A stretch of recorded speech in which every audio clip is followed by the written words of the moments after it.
जियो।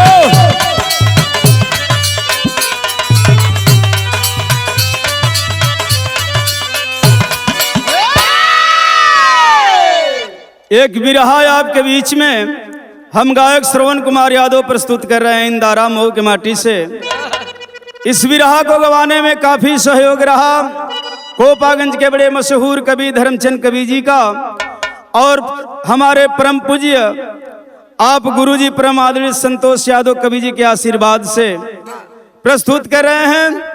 अनेकों बिरहा आप सुने हैं बाबा काशीदास जी का, एक बिरहा उसी में से आपके बीच प्रस्तुत कर रहा हूं। आशीर्वाद देंगे और सुनेंगे।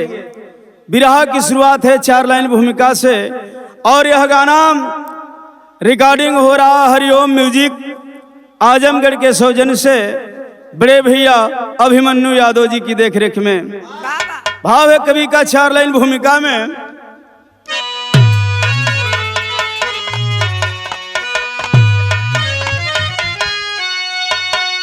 श्रद्धा सजाने से भगवान मिलते, टीका लगाना है बिल्कुल छलावा, अरे झोटा बढ़ाना या सोटा लगाना, पाखंड का रूप दोनों दिखावा।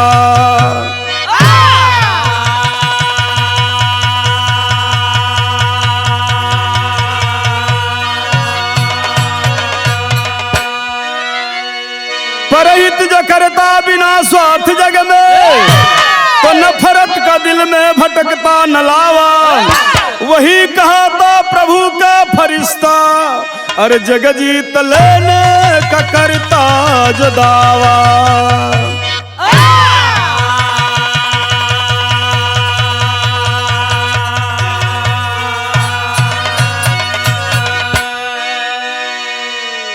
वही कहा था प्रभु का फरिश्ता, जग जीत लेने का करता जो दावा। एक लाइन गजल का शुरुआत भइल मास्टर साहब।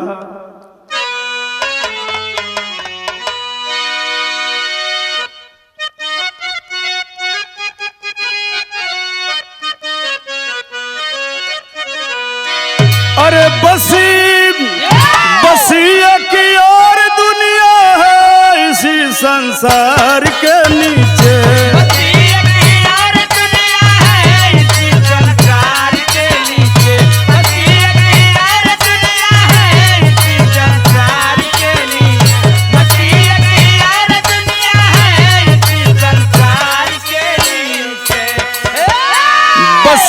की और दुनिया है इसी संसार के नीचे।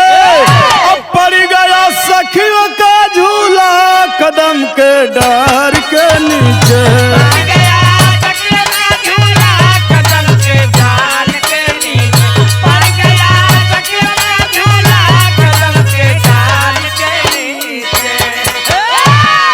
कवि जी कितना खूबसूरत भाव लिखले हुए बिरहा में। कहना है कि यह हिंसा धर्म है ऊंचा, बताए बुद्ध जी ज्ञानी।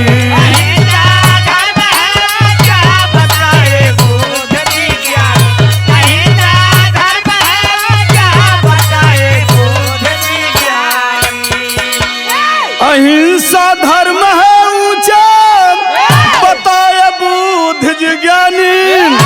यही मानस में समझाए थे तुलसी तत्व को छानी।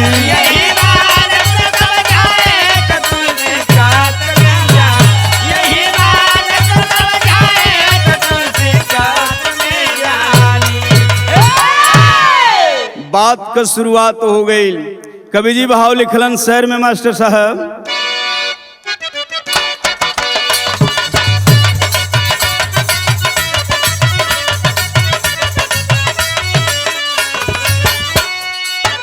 जीव की हत्या नहीं करनी चाहिए। हर शरीर में भगवान का वास होता है, लेकिन फिर भी बहा खून जनूनी है आदमी, फिर भी बहा खून जनूनी है आदमी। धर्म कर्म की आड़ में खूनी है आदमी।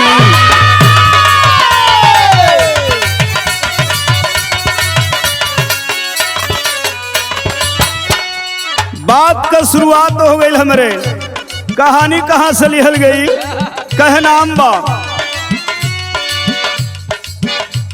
अहीर एक संत अयोध्या के फयंदरी, अहीर एक संत अयोध्या के फयंदरी, संदेश देते प्रेम का था नाम दामोदर।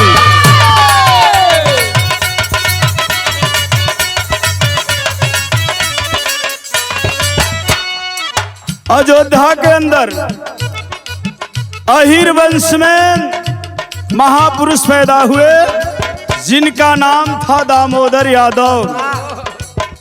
समय के कर रहल, राज के कर रहल अयोध्या में। कवि जी भाव लिखलन,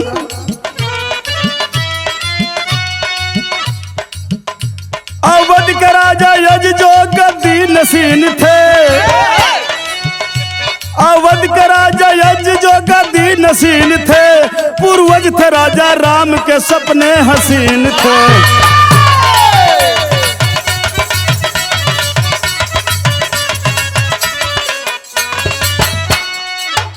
आज का राज रहल, वही राज में दामोदर अहीर काम रहल गाय चरावल।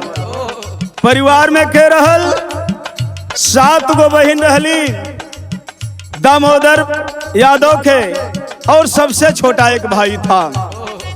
गाय तो चरावत रहलन, लेकिन एक संदेश देते जनता में। जग होती थी उस समय राजा यज के राज में, तो उस जग का रूप था, नियम था।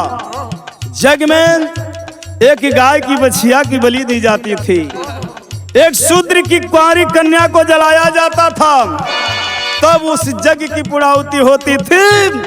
इसी का विरोध किया दामोदर यादव ने।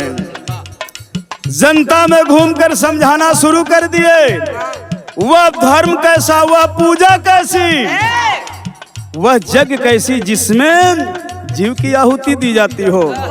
ऐसा नहीं होना चाहिए। जग में घी की आहुति दी जाती है, जीव की नहीं। इसी बात का प्रचार करना शुरू कर दिए। जनता में जब संदेश पहुंचौलन ते कर असर का निकलन मास्टर साहब। दामोदर का संदेश जग में व्याप्त हो चला, बलि प्रथा इस धरती से समाप्त हो चला।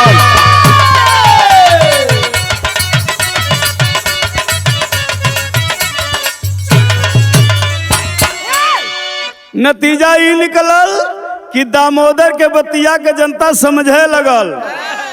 पूजा वही न होके के चाहिए, जग का नियम उहे होके के चाहिए कि माँ बलि के बछिया के बलि न दिहल जा, शूद्र की कुंवारी कन्याओं को न जलाया जाए। एक असर जब पहुंचे लगल तो उदासी छा गई अयोध्या में।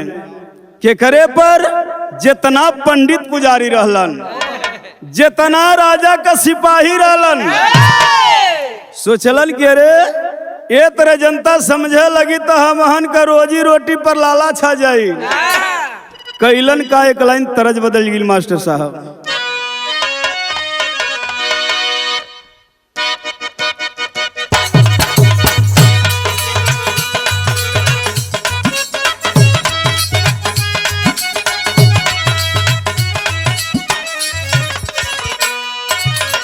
कौनो तरज धुन होला तो ओमा कुछ राज होला। ई कौनो मेहरारू को मरत तनी मन बढ़ू निकल गई। दिनवा भर घर में रहे, जब अनहार होके तो घर से निकल जा। लौटे फिर भोरहरी में तो मेहररुआ एक दिन कहलस कि सुना तोहार रहन निक नहीं खेला ग। का कहलस? मन कर सिलवट पर लोढ़ा से,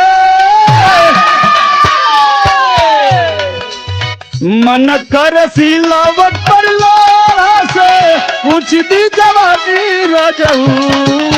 मन कर सिलवट पर लोढ़ा से, पूछ दी जवानी रजऊ। मन कर सिलवट पर लोढ़ा से, पूछ दी जवानी रजऊ। मन कर सिलवट पर लोढ़ा से, खींच दी जवानी रजऊ कौवन सावती संग का कहता छानी लगा के मच्छरदानी रजऊ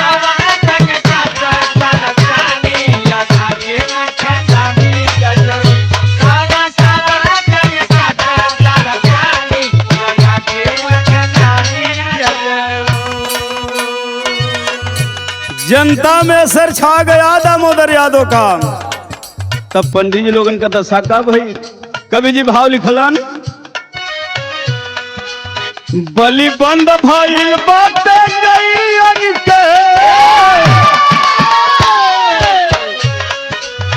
बलि बंद भइल बाटे गई के प्रेम चमचमाई गई बलि बंद भइल बाटे गई के प्रेम चमचमाई गई बलि बंद भइल बाटे गई के प्रेम चमचमाई गई बलि बंद भइल बाटे गई के प्रेम चमचमाई गई ससदारी नहीं मिलत भोजनवा बाभनवा बपलाई गईल बाभनवा बपलाई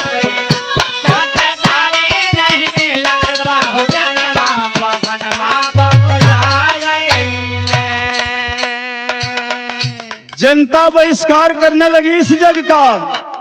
पंडा पुजारी सुचलन ए तरह चली तो हमन का रोजी रोटी का सवाल बा बंद हो जाई।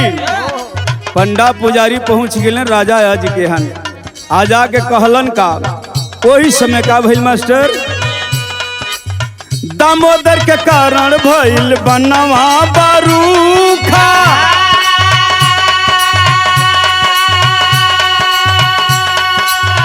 तब अयोध्या में पड़ गइल सूखा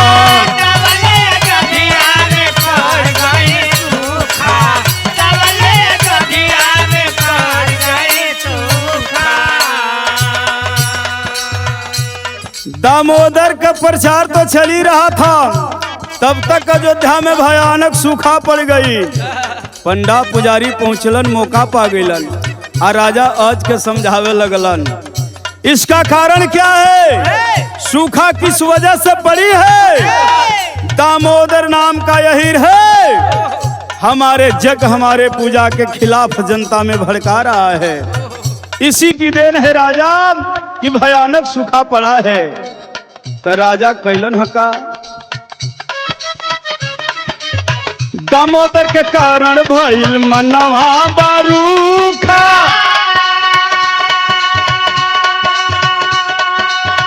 तब अयोध्या में पड़ गइल सूखा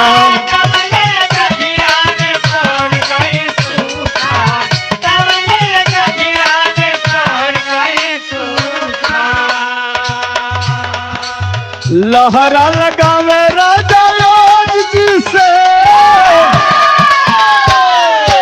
मौका पा गइलन और कहलन का कहलन लहरा लगावे राजा जी से फल सब पाई गइले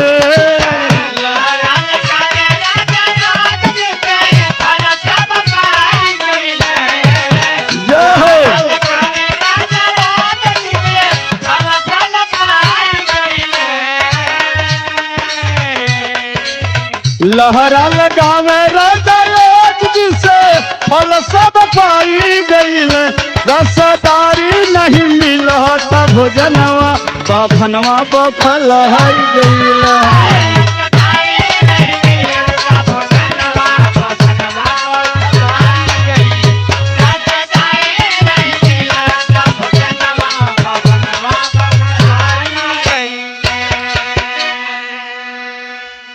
राजा लोगन का तने बुद्धि मोट होले पंडित जी लोग इतना खोद खोद के समझा दिलो कि राजा सूखा पड़ने का मेन वजह वही है दामोदर यादव जो विघ्न डाला है हम लोग की पूजा में। राजा आदेश कर दिहलन सिपाहियों को आदेशित किए जाओ जहां भी मिलता है दामोदर यादव पकड़ करके हमारे राज दरबार में पेश किया जाए। सिपाही चल दिलन राजा का दामोदर यादव के खोजत, त जंगल में वन में गाय चरावे का काम करत रहलन यादव। दामोदर यहीर जब पहुंचलन है सिपाही तो कवि जी भाव लिखलन, तनी तरज बदल गई मास्टर साहब। झूलनिया का गुजवा और टूटल राजा, जमनिया में गरिया छूटल राजा।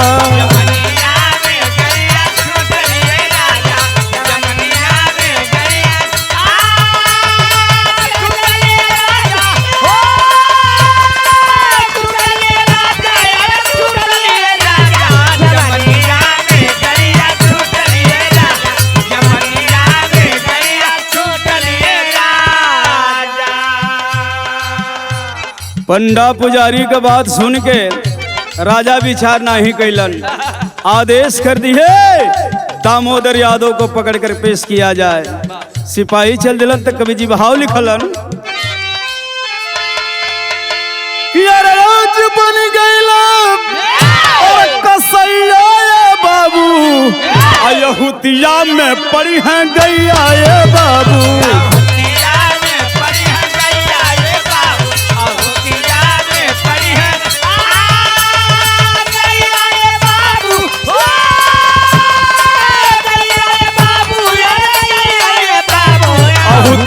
में पड़ी है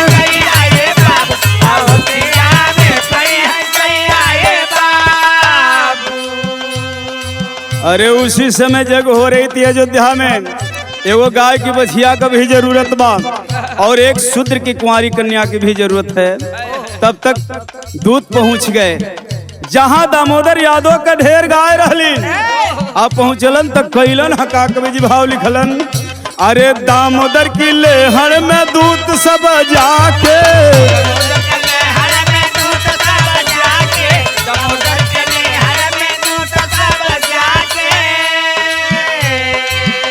अरे चल दी हवा जबरी से बछिया उठा के,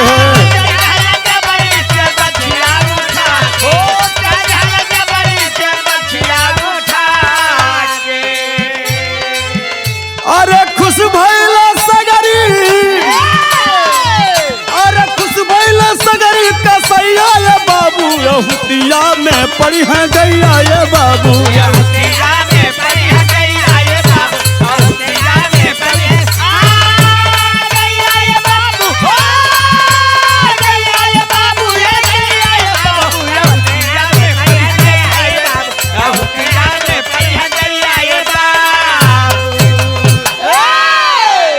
उठा लिए गाय की बछिया को, देखलन कि मौका पर दामोदर अहिर नहीं हुवन।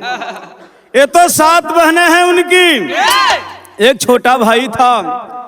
गाय की जो सबसे सुंदर प्यारी बछिया होती है बच्चों के लिए, बछिया को उठौलन आ लेके जाए लगलन। तो लइकन के बड़ा प्यारा होला। बहनिया दखलस छोटकी, अरे हमारी गाय माता की बछिया के लोग जात हुवन। बछिया के खींचे लगल, पीछे पीछे जाए लगल। आ जाए लगल तो सिपाही आगे बढ़त चल गिलन, बहनिया पीछे पीछे जाए लगल। तो एक बहनिया के देख के दूसरी, या दूसरी के देख के तीसरी, ए तरह कुल बहनिया पीछे पीछे चल दिहलीन। उइलन कहा कि दामोदर की 7 बहन बाछी के पीछे करे चिघार, हवन कुंड में सभी बहन को डाल दिए हैं नीच गंवार। लेके पहुंचेलन अयोध्या में जहां जग हो रही थी। जरूरत थी गाय की बछिया की, हवन कुंड में डाल दिए। बहनिया दखलस के अरे हमारी बछिया के लोग हवन कुंड जलत बा वही में डाल दहलन। बचाने की कोशिश करने लगी, खींचे लगली। तब तक मौका पाए सिपाही और उठा करके एक बहन को भी उसी में डाल दिए। बहनिया चिल्लाए लगल, जौन बाकी बहनियां ही बचावे के कोशिश कर ली आ करे लगली, वही में एक के करके एक 7 बहनियन के ढकेल दिहलन। 7 बहनें जल गई, गाय का बछिया भी जल गई। इधर छोटा भाई गाय में देखत बा अगोरत बा, भैया कबले अहन आए तक कहब कि हमारी 7 बहनी आ गाय का बछिया लोग लेके चल गईलन। तब तक हुआ क्या कि गोरक्षा में बल बेदी पे, गोरक्षा में बल बेदी पे जल मरी तब 7 बहन। अयोज हुए निर्लज निर्दयी देख रहे थे दृश्य दहन। बाहर राजा इतना निर्दयी नहीं होना चाहिए। आज राजा के सामने 7 बहन जल रही है, चिघाड़ कर रही है। अनबोलता बेजबान जीव उ गाय के बछिया जलत बा, लेकिन राजा के तन को दर्द ना भइल। देख रहे थे अज राजा जल तो गई। इधर दामोदर अहिर जबैलन है अपनी गाय में, आ देखल कि हमार बहनी लोग ना है। छोटका भैया से पूछे लगलन, बाबू बहनिया कहाँ गईली?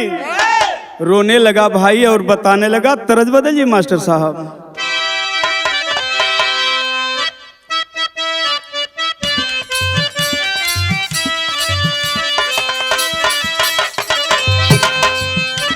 तरज बड़ी रंगीन बा, कोनो मेहरारू मरद से खिसियाई गल हल। कहले रहल, रतिया बल मुआ दिहल गरी, रतिया बल मुआ दिहल गरी तरकारी खाती।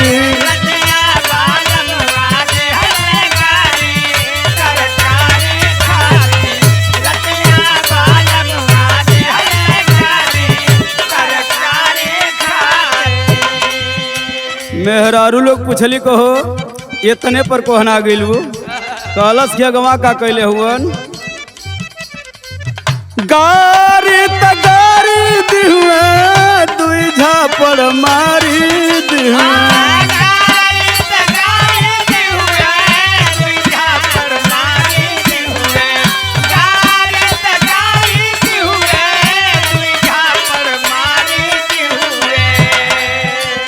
मेहरारू चढ़ा दिली कहो तब कुछ ना कैलू तो कहलस मन ही कैल, मन न करुए मोछिया लयू खारी,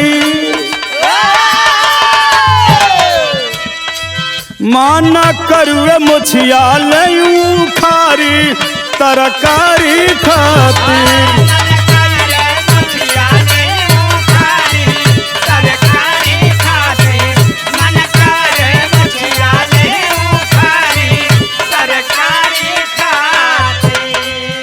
आंखों में आंसू लेकर के वो छोटा भाई बताने लगा बड़का भैया दामोदर से, का बतावत हुवन? आंसू से भरल बा नयनवा, आंसू से भरल बा नयनवा बीरनवा बोला।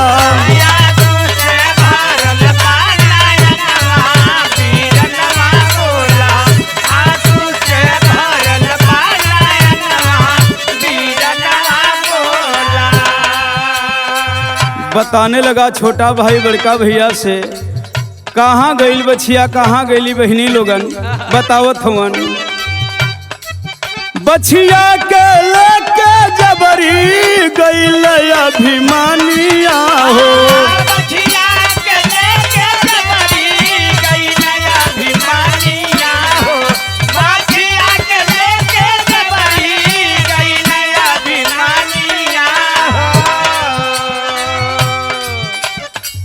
पीछे पीछे रोवत मोरी 7 बहिनिया हो, पीछे पीछे रोवत मोरी 7 बहिनिया हो, पीछे पीछे रोवत मोरी 7 बहिनिया हो। अज की अयोध्या दरमियनवा, अज की अयोध्या दरमियनवा बीरनवा बोला।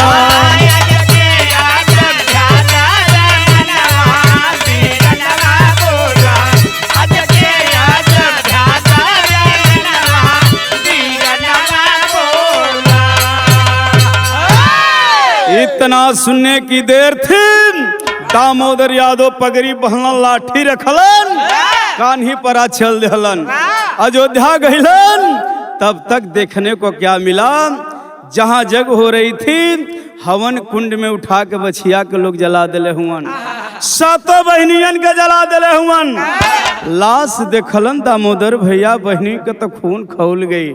आ कैलन हका लगल ही मास्टर, आखिया से देखला सातों बहनी के लाशिया हो।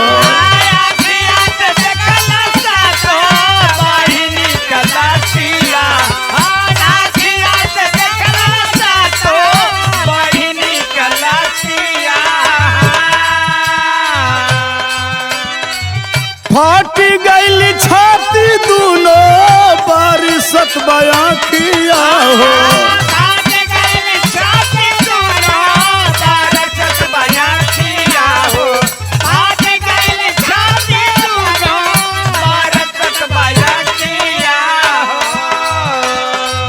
बहनीन का लाश उठा के दामोदर भैया चूमे लगलन, रोवे लगलन। तब तक निगाह पड़ गई जो सिपाही थे, दूत थे राजा यज के, अरे जिनकी हमने तलाश किया यही है मेन मुलजिम, यही अब पूजा के खिलाफ भड़काता है, जनता में जाकर जग के खिलाफ आवाज उठाता है। राजा आदेश दिए, जब यही है तो इसे उठाओ और उसी हवन कुंड में झोंक दो। बाहर राजा आज के सिपाही दामोदर भैया के भी उठौलन और उठा के वही हवन कुंड में डाल दहलन। तक कवि जी भाव लिखलन, आखिया से देखे सातों बहिनीन के लाशिया हो।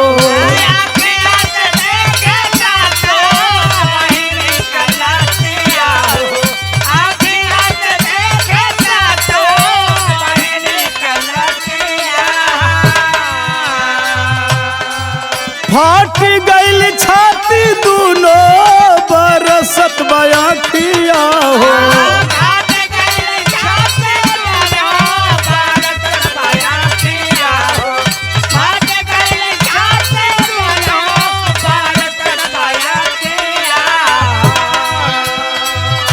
देखलन बहनी का लाश, छाती फट गई, उठा के चूमे लगलन, हमारी बहनी लोगन के जला दिया नीच।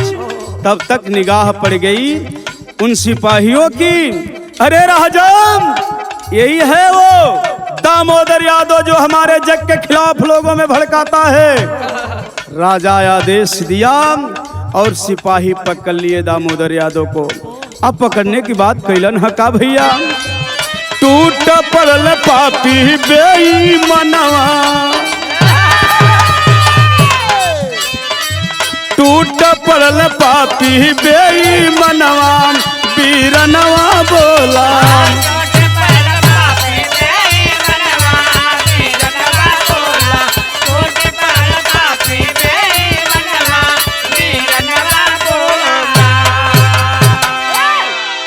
जब बड़का भैया को लोगन उठा के हवन कुंड में झोंक दिहलन, तब पीछे पीछे छोटका भैया भी गई हलन।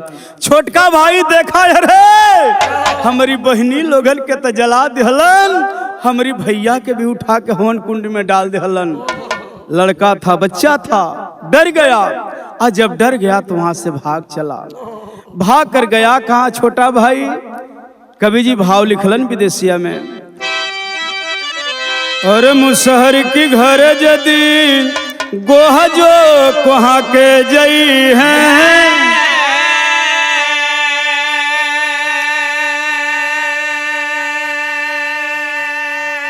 और नाहक में चली जाई उन कर पारा ना।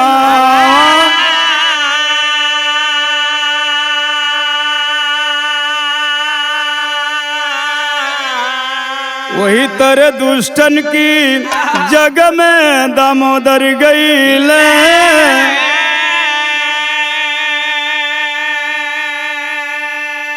और जबरी जराई दिहल पापी बेईमाना।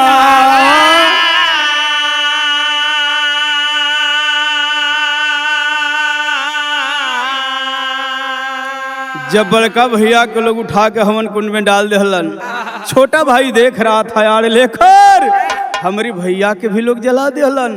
बच्चा था डर गया, वहां से भाग चला और भागने लगा। भागते भागते जंगल के बीच गया।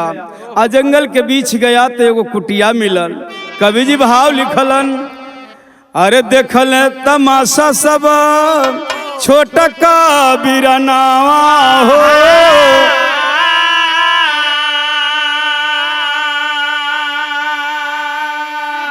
अरे जनवा बचाई भागी चले बीचे बनावा।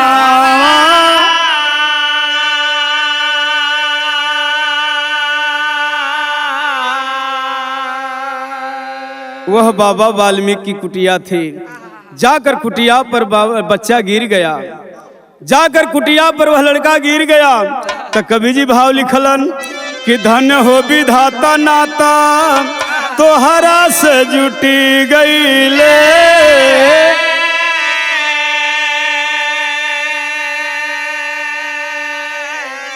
अरे मिलल बा सहारा बली मिकी के सारा नावा।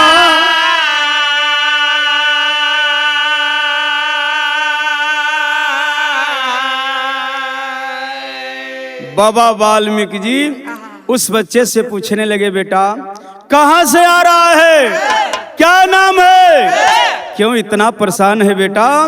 बताने लगा, बाबा हमारी भैया के लोग हवन कुंड में डाल देहलन, हमारी बहनी लोगन के जला देलन, हमारी गाय माता के बड़ी प्यारी बछिया रलोहू के लोग हवन कुंड में जला देहलन। ए बाबा वही लोगन के डर से भागल आवत है। बाबा वाल्मीकि जी ढांढस बताए बच्चे को, बच्चा यहाँ कुछ खतरा नहीं है, प्रेम से पड़ा रहा हमारी कुटिया पर। लड़का वहीं रहने लगा, बाबा का सेवा करे लगलन, अब भजन भाव में मन लगावे लगलन। तो कवि जी भाव लिखलन बिरहा के शैली में,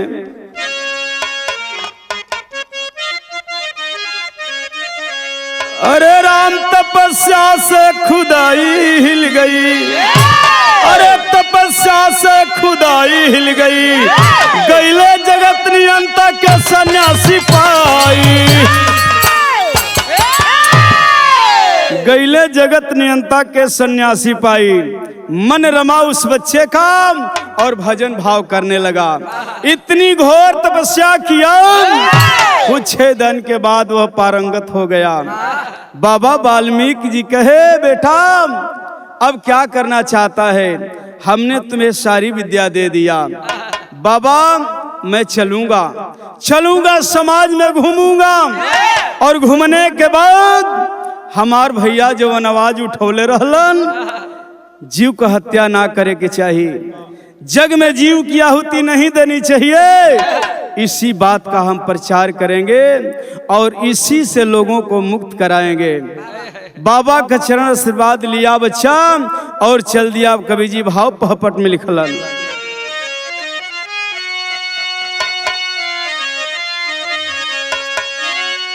अरे भइल हृदय में भगवान से दीदार, प्यार ले मनवा में, असत्य अहिंसा के करबे प्रचार, प्यार ले मनवा में।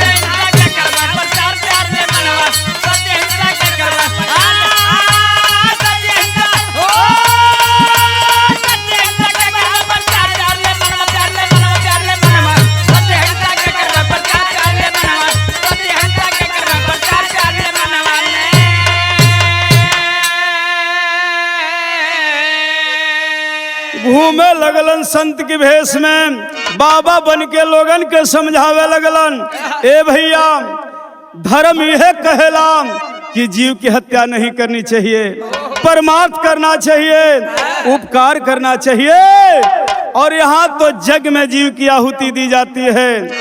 ऐसा धर्म नहीं होता, ऐसी जग नहीं होती। जब समझावे शुरू कैलन तब तक खबर लग गई पुजारी लोगन के, पंडा पुजारी के खबर लगल के रे एक दामोदर यादव था जो पूजा के खिलाफ लोगों को भड़का रहा था, तो वो कर आहुति दे दिहल गई हवन कुंड में।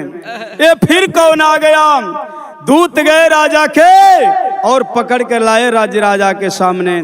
दरबार में पेश किया गया। देखलन अज राजा कि बड़ी कम उम्र में वो साधु लड़का बन गई बा। कलन बताइए क्यों आप खिलाफ में भड़का रहे हैं जनता को, क्या परेशानी है? तो समझावे लगलन। बाबा बतावे लगलन राजा के का कहलन। कहे लगलन जीव की आहुति नहीं देनी चाहिए, ये धर्म नहीं होता है। पूछे लगलन राजा कौन हो तुम? हमें नहीं पहचानते राजा। इसी हवन कुंड में हमार भैया दामोदर जल गिलन, हमारी बहनी लोगन के जला दिहल गईल, हमारी गाय की बछिया के जला दिहल गईल। उसी परिवार का मैं सबसे छोटा हूँ। राजा जल्लन के रे दामोदर के छोट भाई हो। तो कहलन के बाबा ठीक है रूप तू धारण कैले वाला, लेकिन हम तुहार सगरी बात मान ले। जेवन कहब करब तोरे चरण के चूम ले, लेकिन एगो काम करत यदि तुहारे अंदर सत्यबाम तो जेवन हवन कुंड में तोहरी भाई के जला दिहल गई, तोहरी बहनिन के जला दिहल गई, तोहरी गाय की बछिया के जला दिहल गई, तो तोहरी अंदर इतने सत्यबा तो खाली जिंदा कैदा। आ जिंदा कैदबा तो हम करब का? कहलन हका मास्टर भक्ति के शक्ति सन्यासी दिखावा हो, हवन कुंड में जे जे जरल उनके आजियावा हो। तेज तपस्या देखब हम तोहार प्यार ले मनवा में, आ कितना बाटे भक्ति में निखार प्यार ले मनवा में।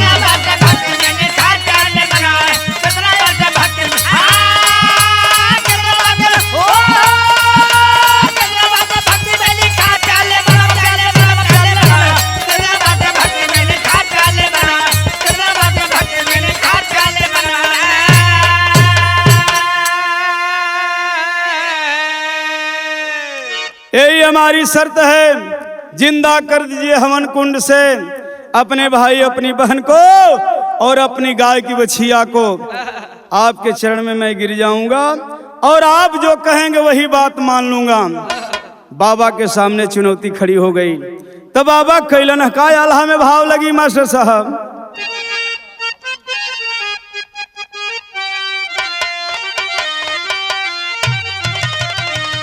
और परहित करनवा चमके है सूरज औरी चनवा, अपरहित करनवा बहे गंगा जी का धारा।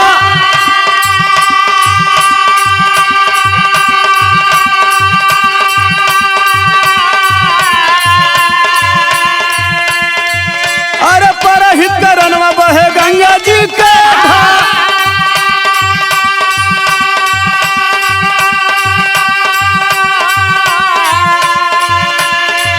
अरे राजा वाली बात झलक दिल में बेदाना।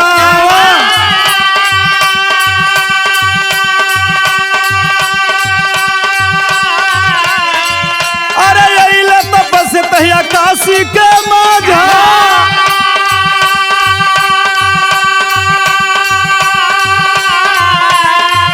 अरे 7 दिन कैले बाबा भक्तिया भजनिया।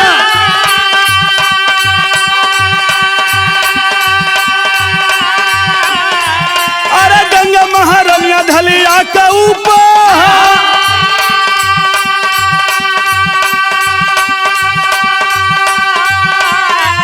अरे गंगा महारनिया धलिया के हो दूल्हा।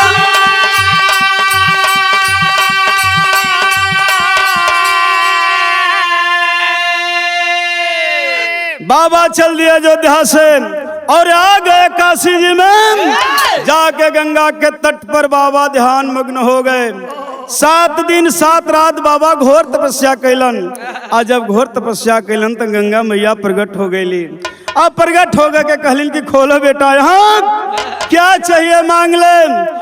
तक कहलिन तक कवि जी भाव लिखलन। अरे पनिया से लौटी तोहरा सगरी जिंदगानी।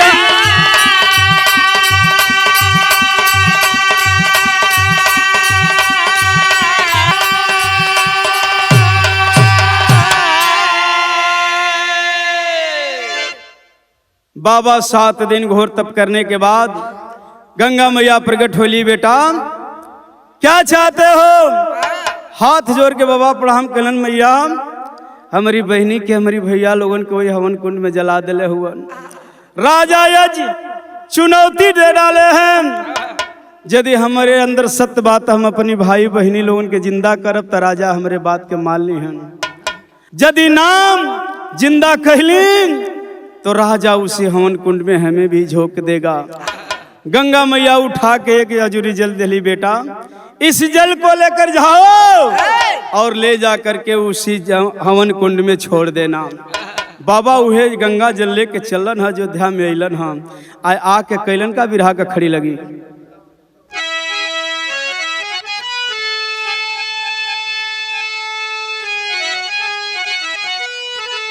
गंगा जल लेके आ गलन बाबा, अब वही हवन कुंड पर खड़ा हो गए अयोध्या में। जेवना में भैया बहनी बछिया जल गई है। गंगा जी का नाम लेके या गुरु जी का नाम लेके कैलन है का मास्टर कि गंगा जल हवन कुंड में छोड़े, बाबा दोनों हाथ के जोड़े, उठल अग्नि में लवरिया हवन के बिचावा।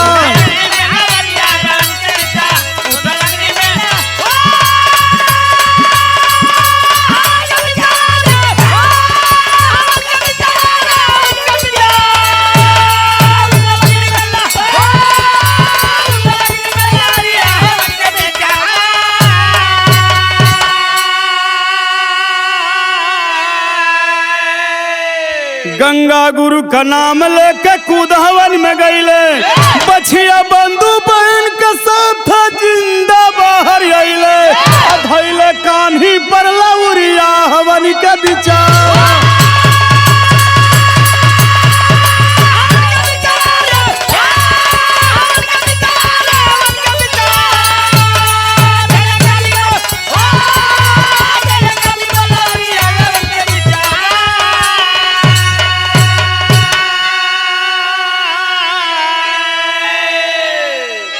गुरु और गंगा जी का नाम लेकर के जल को छोड़ दिए बाबा हवन कुंड में।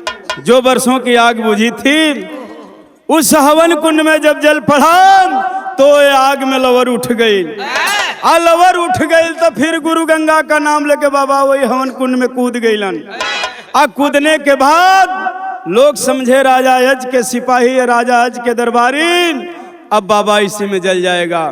लेकिन कुछ देर के बाद सबसे पहले बाबा वो हवन कुंड से वो लवर से बाहर निकल के अलन। उसके बाद गाय का बजन बछिया के लोग जलौले रहलन, वो बछिया जिंदा निकल गई। वो करे बाद एक एक करके सातों बहनियां बहरे आ गईली। सबसे पीछे दामोदर भैया उहे बगरी बहने लौर कान्ही पर धैले बाहर निकल गईलन। आज जब बाहर निकलन तो जयकार होखे लगल, बाबा का जयकार होखे लगल। राजा अज आए और पैर पर गिर पड़े। धन्यवान हैं, आपकी महिमा को हम समझ नहीं पाए, आपके भक्ति को हम समझ नहीं पाए। बाबा के पैर पर गिर पड़ा। जब गिर पड़लन तो कवि जी भाव लिखलन, बदल व्यवस्था हिंद देश के काशी में तभी आए। कहे राजा जग का रूप बदलना होगा। अब हम जिस तरह से कहते हैं जग उस तरह से होनी चाहिए। ये जग है, ये पूजा है, इसमें किसी जीव की आहुति नहीं देनी चाहिए, इसमें घी की आहुति देनी चाहिए। गाय माता का शुद्ध घी होता है, इस घी से पूजा कराई जाए। बाबा ने रूपरेखा बदल दिया उस पूजा का। आज लोग समझ गईलन, जनता समझ गई तो सबके समझा के बाबा अलन कहाँ। बदल व्यवस्था हिंद देश के काशी में तब आए। अंतर ध्यान हुआ काशी के तट पर काशीदास कहाए। चढ़े लागल खिर बाउरिया हवन के विचार।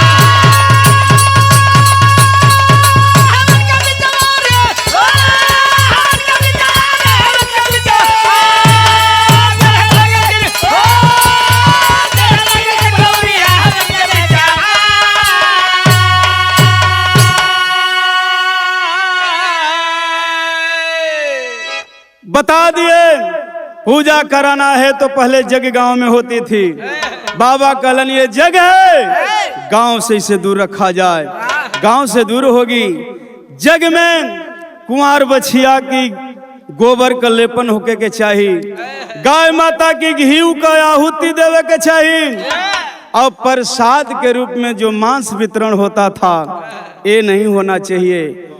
प्रसाद के रूप में गाय माता की दूध का खीर बनी, हमार भैया भौरिया खीर बनावत रहलन, खात रहलन, तो खीर या भौरी है मेन प्रसाद हुई है पूजा का। सबके समझा के बाबा काशी में आए और जहां से गंगा जल लेकर चले थे वहीं बट कर के तपस्या में लीन हो गए। तब करते करते बाबा वहीं अंतर ध्यान हो गए काशी के तट पे, और दास के रूप में बाबा अंतर ध्यान हो गए तो बाबा का नाम काशी धनदास बराबर काशीदास पड़ गई। काशीदास के नाम से पूजा होखे लगल, खीर भौरी चढ़े लगल, आ गांव से बहरे ही पूजा होखे लगल। कवि जी भाव लिखलन, कह नाम बा स्वामी जद्दू श्री नारायण भजन मिटाती दोष, मरछू का इजहार भाव से भरे कभी आंसू तो। तपस्या से खुदाई हिल गई, तपस्या से खुदाई हिल गई, सरवन प्रेम मोहब्बत सबकी कामयाब।